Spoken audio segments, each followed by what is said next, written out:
আজ তোমাদের শোনাচ্ছি শেখর বসুর গোয়েন্দার ঘরে। সকাল থেকে ঝিরঝির করে বৃষ্টি পড়ছে, ঘন কালছে মেঘ সাদা আকাশে।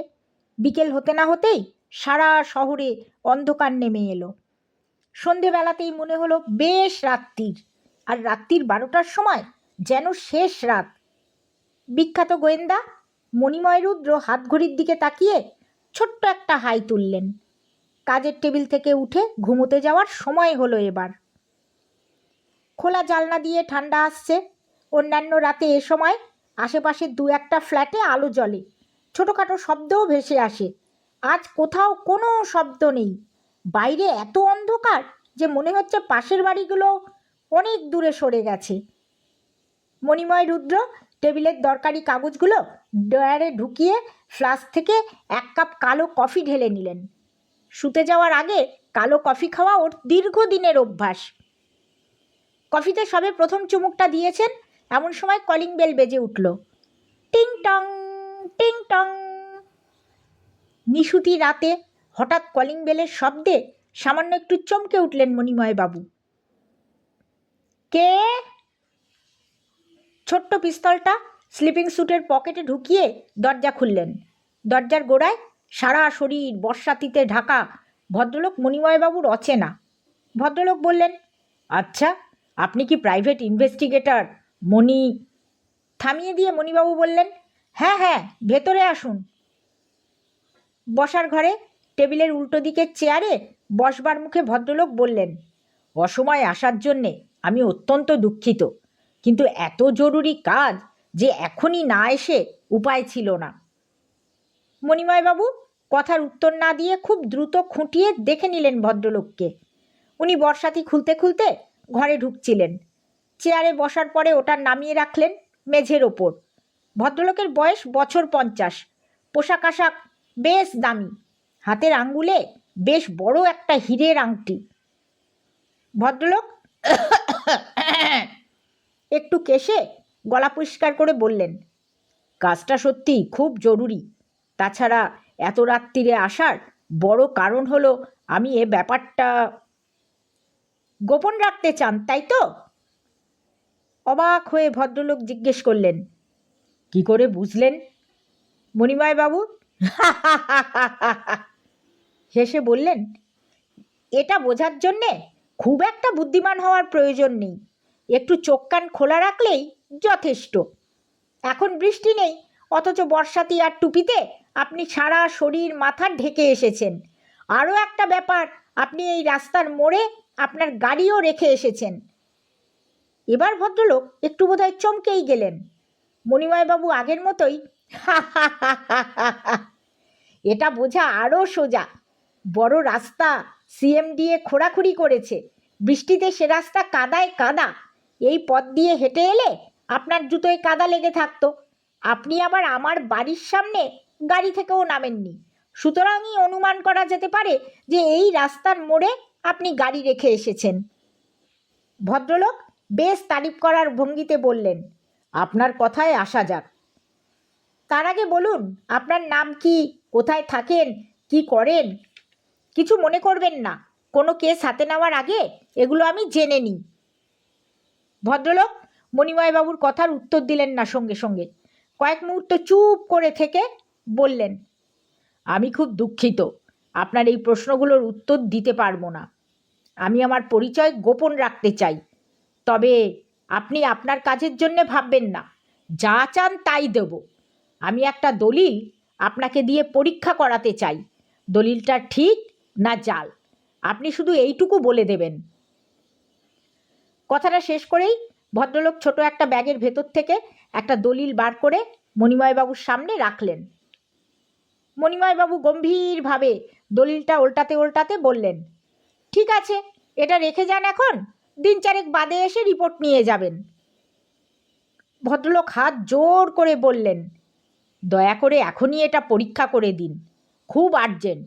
টাকা পয়সার ব্যাপার নিয়ে আপনি চিন্তা করবেন না, যা চাইবেন আমি তাই দিতে রাজি আছি। মণিময়বাবু এবার একটু অসন্তুষ্ট হয়েই বললেন, বারবার টাকা পয়সার কথা তুলবেন না, আমার যা ফিস আমি তাই নিয়ে থাকি, কখনোই তার বেশি নিই না। ভদ্রলোক রীতিমতো অপ্রস্তুত হয়ে গেলেন। না না না, আমি আপনাকে অসম্মান করতে চাইনি, হয়তো আমার বলাটা ঠিক হয়নি। আপনি যদি একটু কষ্ট করে এটা এখনই পরীক্ষা করে দেন, আমি দুশ্চিন্তার হাত থেকে রেহাই পাই। মণিময়বাবু একথার কোনো উত্তর না দিয়ে ঘড়ির দিকে তাকালেন। 12:20 বাজে। ঘড়ি দেখে ঘরের সিলিংয়ের দিকে তাকিয়ে কয়েক মুহূর্ত কী যেন ভাবলেন, তারপর ম্যাগনিফাইং গ্লাসটা টেনে নিয়ে ধরলেন দলিলের ওপর। ভদ্রলোকের মুখে একটু স্বস্তির ভাব ফুটে উঠল। উনি পকেট থেকে রুমাল বার করে মুখ মুছলেন ভালো করে। তারপর ওর চোখ সমানে ঘুরতে লাগলো ম্যাগনিফাইং গ্লাস আর দলিলের ওপর। ম্যাগনিফাইং গ্লাস, মাইক্রোস্কোপ, নানা ধরনের কেমিক্যাল, আলট্রাভায়োলেটার ইত্যাদি অনেক কিছু নিয়ে দলিলের উপর একটার পর একটা পরীক্ষা চালাতে লাগলেন মণিময়বাবু। এদিকে ঘড়ির কাঁটাও একটু একটু করে ঘুরেই চলেছে। মাঝে মাঝে এক পশলা বৃষ্টিও হয়ে গেল ঝমঝম করে। মস্ত বড় একটা কাচের ছাইদানি সিগারেটের ছাই আর টুকরোয় ভর্তি হয়ে গেল প্রায়। আকাশে ভোরের আলো ফুটে ওঠার মুখে দলিল পরীক্ষা শেষ হলো। মণিময়বাবু একটা সিগারেট ধরিয়ে এক মুখ ধোঁয়া ছাড়লেন। তারপর ভদ্রলোকের চোখে চোখ রেখে বললেন, দলিলের নিচে যে তারিখ বসানো আছে সেটা ধরলে বলতে হয় আজ থেকে ঠিক 30 বছর আগে দলিলটা তৈরি হয়েছে। এতক্ষণ ধরে পরীক্ষা না করলে আমি বলতাম সত্যি এটা 30 বছর আগে তৈরি হয়েছে, কিন্তু আমার শেষ পরীক্ষাটা বলল। কথাটা শেষ না করে মণিময়বাবু সিগারেটের টোকা মেরে মেরে সবটুকু ছাই ঝাড়লেন ছাইদানিতে। তারপর বললেন, শেষ পরীক্ষায় জানলাম এ দলিলটার বয়স 3 সপ্তাহের বেশি নয়। প্রায় নিখুঁত জালিয়াতি, বোঝা যায় বেশ পাকা লোকের কাজ। ভদ্রলোক প্রায় আঁতকে উঠলেন। বলেন কি? মণিময়বাবু হেসে বললেন, হ্যাঁ সত্যিই পাকা কাজ। আমি তো আরেকটু হলেই রায় দিয়ে ফেলছিলাম দলিলটা খাঁটি। ভদ্রলোক থমথমে মুখ করে কয়েক মুহূর্ত চুপ করে থাকার পর মুখ খুললেন। আচ্ছা, দলিলটা যে জাল সেটা আপনি ছাড়া আর কোনো ডকুমেন্ট এক্সপার্ট কি ধরতে পারবে? মণিময়বাবু একটু ইতস্তত করে বললেন, এ প্রশ্নের স্পষ্ট উত্তর দেওয়া কঠিন আর বোধহয় উচিতও হবে না। না না, আপনি বলুন।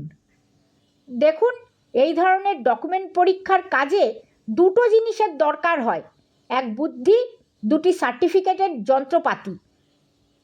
কার বুদ্ধি কতখানি সে বিচার আপনারা করবেন, তবে আমার কাছে যে ধরনের যন্ত্রপাতি আছে সে ধরনের যন্ত্রপাতি এদেশে আর একজনেরই ছিল। আমার মনে হয় তিনি হয়তো ধরতে পারতেন এ দলিলটা জাল। কে তিনি? এখন কোথায় আছেন? তার নাম ডক্টর সাক্সেনা। সাক্সেনা আজ থেকে ঠিক 2 সপ্তাহ আগে রহস্যজনকভাবে খুন হয়েছেন। খুন? খুনি ধরা পড়েছে? না। খুনের খবর শুনে ভদ্রলোকের মুখ দুঃখী দুঃখী হয়ে উঠল। নিচু গলায় বললেন, আজকাল এই এক হয়েছে, কথায় কথায় খুন। আচ্ছা, আমি এবার উঠব, একটু চা কিংবা কফি। মণিময়বাবু ব্যস্ত হয়ে বললেন, নিশ্চয়ই, বলে ফ্লাস্কটা টেনে নিয়ে 2 কাপ কফি ঢাললেন। ভদ্রলোক ইতস্তত করে বললেন, আমার আবার কালো কফি ঠিক চলে না, একটু দুধ। দুধ তো মানে আমি তো দুধ খাই না, এত ভোরে বাইরে থেকে আনবার উপায়ও নেই। ঠিক আছে ঠিক আছে, 1 গ্লাস জল হবে? টেবিলের ওপরই ওয়াটার বটল ছিল। মণিময়বাবু 1 গ্লাস জল ভরে এগিয়ে দিলেন ভদ্রলোকের দিকে। ঠান্ডা জল হবে না? না, আমার ফ্রিজটা পরশু থেকে খারাপ হয়ে গেছে। একটু ইতস্তত করে ভদ্রলোক 2 চুমুক জল খেয়ে গ্লাসটা নামিয়ে রাখলেন। মুখে কেমন যেন অস্বস্তির ছাপ। মণিময়বাবু বললেন, আপনি কিছু স্ন্যাক্স মানে বিস্কুট টিস্কুট খাবেন? ভদ্রলোক সঙ্গে সঙ্গে মাথা নাড়িয়ে হ্যাঁ বললেন। মণিময়বাবু উঠে গেলেন ঘরের ভেতরে। ফিরে এলেন মিনিট 4 বাদে, হাতের প্লেটে 3-4 রকমের বিস্কুট। ভদ্রলোক এর মধ্যেই কালো কফির অর্ধেক শেষ করে ফেলেছেন। মণিময়বাবু ঘরে ঢুকতেই বললেন, ইস, আপনার কফি তো একেবারে ঠান্ডা হয়ে গেল, খেয়ে নিন। মণিময়বাবু কথার উত্তরে মৃদু হাসলেন। তারপর বিস্কুটের প্লেটটা ভদ্রলোকের সামনে রেখে কফির কাপ টেনে নিলেন। ভদ্রলোক বিস্কুটের একটা টুকরো ভেঙে মুখে ফেলে বললেন, কফি কি ঠান্ডা হয়ে গেছে? না, তাছাড়া আমি একটু ঠান্ডা কফিই পছন্দ করি। আবহাওয়া, রাতে ঘুমোতে না পারা, এসব নিয়ে দুটো চারটে কথা হওয়ার পরে ভদ্রলোক আবার বললেন, এ কি, আপনি কফি খাচ্ছেন না কেন? খান, একটু অন্তত খান, না খেলে আমিও আর খাবো না। ভদ্রলোক হাতের বিস্কুটটা নামিয়ে রাখলেন প্লেটের ওপর। মণিময়বাবু কথার কোনো উত্তর না দিয়ে জিজ্ঞেস করলেন, আচ্ছা, আপনি কি ডক্টর সাক্সেনাকে চিনতেন? কোন সাক্সেনা? ও ডকুমেন্ট এক্সপার্ট সাক্সেনা? না, চেনা তো দূরের কথা, ওর নাম আমি আপনার কাছেই প্রথম শুনলাম। আমি যদি বলি আপনি ওকে চিনতেন, এই দলিলটা আপনি ডক্টর সাক্সেনাকে দিয়েও পরীক্ষা করিয়েছেন? কী যাতা বলছেন? পরীক্ষা করিয়েছি, তার প্রমাণ কি? প্রমাণ আছে, ডক্টর সাক্সেনার গোপন মাইক্রোফিল্ম। আর ভদ্রলোক বাঁকা করে হেসে বললেন, আপনি নির্ঘাত কিছু একটা ভুল করছেন। ডক্টর সাক্সেনার কাছে আমি গিয়েছিলাম এটা গোপন করার পেছনে আমার কী উদ্দেশ্য থাকতে পারে? উদ্দেশ্য স্পষ্ট। আপনি দেখতে চেয়েছিলেন দলিলের জালিয়াতি ডকুমেন্ট এক্সপার্টরা ধরতে পারে কি না। আপনি নিশ্চিত হয়ে জাল দলিল যথাস্থানে পেশ করতে চান। আপনি আমার কাছেও ওই একই কারণে এসেছেন। ডক্টর সাক্সেনা ধরতে পেরেছিলেন দলিলটা জাল। সুতরাং সুতরাং কি? ভদ্রলোক উত্তেজিত হয়ে উঠলেন। মণিময়বাবু একটু হেসে বললেন, আমি আপনার জন্যে ও ঘরে বিস্কুট আনতে গিয়ে পুলিশকে ফোন করেছি। পুলিশ এখনই এসে পড়বে। চুপ করে বসুন। আপনাকে গ্রেফতার করার পেছনে দুটো অভিযোগ, এক মার্ডার, দুই অ্যাটেম্প্ট টু মার্ডার। ভদ্রলোক উঠে দাঁড়িয়ে বললেন, আপনি আমাকে অপমান করছেন। মণিময়বাবু ঠান্ডা গলায় বললেন, আপনি কিছুক্ষণ আগে নানা অজুহাতে আমাকে ঘর থেকে বার করার চেষ্টা করছিলেন। শেষকালে বিস্কুট আনার নাম করে আমি আপনাকে সুযোগ দিলাম। কিসের সুযোগ? ডক্টর সাক্সেনাকে বিষ খাইয়ে মারা হয়েছিল। কে বা কারা চায়ের কাপে বিষ মিশিয়ে দিয়েছিল। আমি বিস্কুট আনতে গিয়ে আমার কফির কাপে বিষ মেশাবার সুযোগ দিয়েছি। ভদ্রলোক চোখ মুখ লাল করে দ্রুত পকেটে হাত ঢোকাবার সঙ্গে সঙ্গে স্লিপিং স্যুটের পকেট থেকে ছোট পিস্তলটা বার করে ভারী গলায় বললেন, পিস্তল বার করার চেষ্টা না করে চুপ করে বসুন। ভদ্রলোকের চোখ মুখ ফ্যাকাশে হয়ে গেল। উনি পকেট থেকে হাত বার করে চেয়ারের উপর বসে পড়লেন ধপ করে। একটু পরেই সিঁড়িতে ভারী পায়ের শব্দ শোনা গেল। মণিময়বাবু গলা তুলে বললেন, সোজা ঘরে চলে আসুন ইন্সপেক্টর বাবু। সিঁড়ি থেকে গম্ভীর গলায় উত্তর এলো, আসছে।